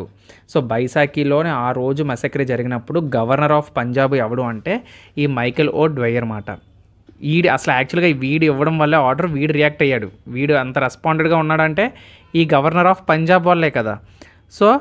So అయితే మైకెల్ ఓ డ్వేయర్ ఏం చేస్తాడంటే వెళ్ళిపోతాడు. కానీ 20 సంవత్సరాలు ఈ పగని మోస్తూ ఈ ఉద్ధమ్ సింగ్ లండన్కి వెళ్ళి లండన్లో 20 ఇయర్స్ తర్వాత ఈ మైకిల్ ఓ డ్వేయర్ని తన యొక్క పిస్టల్ని తీసుకొని కాల్ చేస్తాడనమాట. ఎప్పుడు కాలుస్తాడంటే 1940 మార్చ్ 13 చూడండి. 13వ తారీఖు ఏప్రిల్, 13వ తారీఖు మార్చ్ 1940. అంటే చూడండి 20 ఇయర్స్. ఎక్కడ అంటే లండన్లో. ఎక్కడ? సో లండన్లో చంపడం అయితే జరుగుతుందన్నమాట. లండన్లోని చంపేస్తాడు. ఒక పబ్లిక్ మీటింగ్కి అటెండ్ అవుతాడనమాట అతను. సో అసలు ఎస్కేప్ అవ్వడానికి కూడా దారి లేకుండా మనకి అతన్ని చంపేస్తాడు. సో ఆ తర్వాత ఉద్ధమ్ సింగ్ కూడా తన ప్రాణాలని వదిలేస్తాడనమాట. ఓకే, ఉద్ధమ్ సింగ్ని July 31, 1914 అలాగ అసాసినేషన్ చేసినందుకు వచ్చి ఉద్ధమ్ సింగ్ని కూడా చచ్చిపోతాడు. నేను నవ్వుతూ చచ్చిపోతాడు. ఓకేనా. సో నేను ఇప్పుడు హ్యాపీగా చచ్చిపోతాను. మీరు ఏదైనా చేసుకోండి, నేను ఏదైనా చేసుకోండి. ఐఎమ్ నాట్ గిల్టీ అడుగుతారు కోర్టు వాళ్ళు, నువ్వు గిల్టీగా ఫీల్ అవుతున్నావు అని. No, I'm not guilty. So అంత దారుణాన్ని కొడుకెళ్ళిన అలాంటి వాడు ఈ భూమి మీద భారం అని చెప్పేసి. ఇలాంటి వాళ్ళు చాలామంది ఉన్నారండి. భగత్ సింగ్, చంద్రశేఖర్ ఆజాద్, వీళ్ళందరూ కూడా రెవల్యూషన్లో ఒక రెవల్యూషన్ క్రియేట్ చేసిన వాళ్ళే. భగత్ సింగ్ అయితే ఎవరిని చంపడు, లేదు సెంట్రల్ లెజిస్లేటివ్ అసెంబ్లీ మీద బాంబు వేసేస్తాడు. సో అంటే వాళ్ళ చెవులు వినబడట్లేదా, మేము ఇక్కడ పోరాటం చేస్తున్నాం అని వినిపించడానికి అలా చేస్తాడు. ఓకేనా. సో 23 ఏళ్ళకే భగత్ సింగ్ తన ప్రాణాలను అర్పించేస్తాడు. సో ఇలాంటి గొప్ప వ్యక్తులు ఎంతోమంది ఉంటారు. ఓకేనా. So this is all about Jallianwala వాలాబాగ్ మసక్రీ. సో దీని తర్వాత ఈ విషయం తెలిసిన గాంధీజీ గారు అవనియండి, జవహర్లాల్ నెహ్రూ అవనియండి, మోతీలాల్ నెహ్రూ వీళ్ళందరూ కూడా రగిలిపోతారన్నమాట. సో ఇంక నుంచి బ్రిటిష్ వాళ్ళు అప్పుడే 1920లో నాన్ కోఆపరేషన్ మూవ్మెంట్ ఇంకా బాగా వెళ్తుందన్నమాట. కానీ ఇక్కడ గాంధీజీ గారు చేసిన ఒక పని అయితే బాగోదు. సో అది నేను ఇండియన్ హిస్టరీలో చెప్తాను. సో 1920లో నాన్ కోఆపరేషన్ మూవ్మెంట్ అవుతుంది. అది 1922లో గాంధీజీ గారు ఆపేస్తారు. అది ఎందుకు ఆపారు ఇప్పటికీ కూడా నాకు అర్థం కాదు. చౌరీ చౌరా ఇన్సిడెంట్ అంటారు కానీ అది పెద్ద ఇన్సిడెంట్ కూడా కాదు. ఒక పోలీస్ స్టేషన్ తగలబెట్టేసి 3 పోలీసులని కాల్ చేస్తారు మన వాళ్ళు. దానికోసం అని చెప్పి ప్రపంచం మన ఇండియన్ మొత్తం కూడా ఒక కోఆపరేషన్ని, ఒక నాన్ కోఆపరేషన్ మూవ్మెంట్ చాలా బాగా జరుగుతున్న నాన్ కోఆపరేషన్ మూవ్మెంట్ని ఆపేయడం అనేది కరెక్ట్ కాదు. నాకు ఎప్పుడు దాని గురించి విన్నా కొంచెం బాగా ఫీల్ అవ్వను, కొంచెం డిస్లైక్ అవుతుందన్నమాట అక్కడ.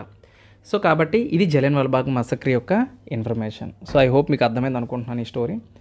సో అలాగే నా వీడియోస్ నచ్చినట్లయితే ప్లీజ్ లైక్ చేయండి. సో ఒకే ఒక లైక్ అడుగుతున్నాను. ఇక్కడ వరకు మీరు చూసారో లేదో నాకు తెలియదు, కానీ చూసిన వాళ్ళకైతే కంగ్రాచులేషన్స్. మీకున్న ఓపిక ఇంకెవరికి లేదు. సో అండ్ హిస్టరీ కూడా మీరు బాగా వినాలనుకుంటున్నాను. సో అందుకే మీలాంటి వాళ్ళ కోసమే ఇలాంటి వీడియోస్ ఎక్కువ చేయాలనుకుంటున్నాను. సో ఇలాంటి వీడియోస్ మళ్ళీ కావాలనుకుంటే మీ ఎంకరేజ్మెంట్ నాకు ఖచ్చితంగా ఉండాలి. అండ్ ఈ వీడియో ఎలా అనిపించిందో నాకు కింద కామెంట్ సెక్షన్లో కామెంట్ చేయండి. సో నెక్స్ట్ వీడియోలో మళ్ళీ కలుద్దాం. Until then keep watching. Jai Hind.